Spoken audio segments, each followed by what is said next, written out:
Hi, I'm Jen Uren, and if your kids are anything like my kids, then they don't always fill the dishwasher the way that you would like them to.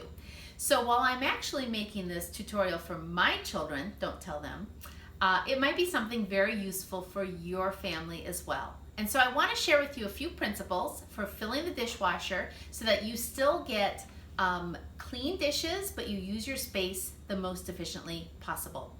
Now, I'm going to load our dishwasher and show you, and I just want to say first that our dishwasher requires that all of our dishes need to be rinsed first, rinsed well, and I've already done that. So if that's something that you need to do, make sure that you are explaining that to your kids, and if not, don't worry about it. But that is why some of my dishes might actually look clean. So we're going to start loading the dishwasher. And the first principle that I want to mention is we're going to use the principle of back to front. We want to always load from the back to front. Now the top rack and the bottom rack have different backs and fronts. In the top, this is the back and this is the front. And in the bottom, this is the back and this is the front. And you'll see why as I start to load it. So we're going to start to load the dishwasher. I have a system where I like to try to use the perimeters as much as possible. And we want to make sure that there is no nesting. So sometimes my kids like to take these things and just stick them in like that. But that means it's not going to get clean. So we want to make sure that everything is in and there's access for water to get in to clean it.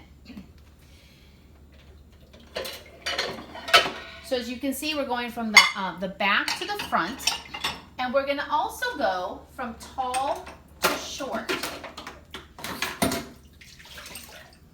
So this is a tall item. I'm not going to put it here in the front because I have this, I could put this one here because it's a wine glass, but I have this shelf here, and I want to be able to utilize that later. So we're going to put the tall items in the back so that we can flip this little shelf down.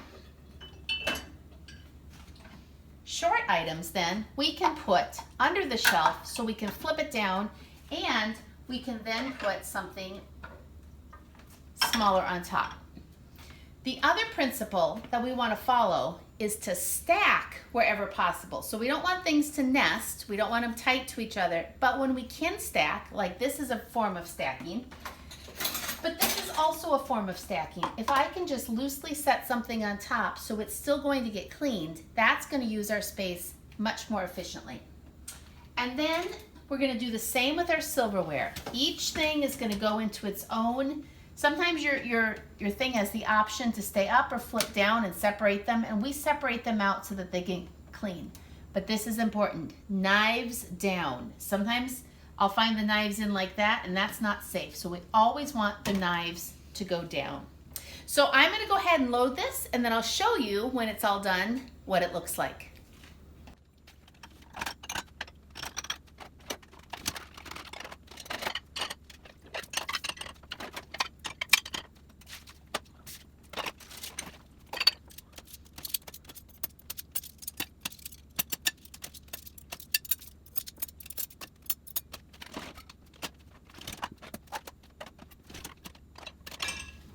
All right, and so we've got a lot of space still left in here. We got our dishes in here. We followed our basic principles of back to front, no nesting, stacking, and knives down. And you can see that by using the perimeter as well, I have a lot of these smaller plates in there instead of taking up all of this space.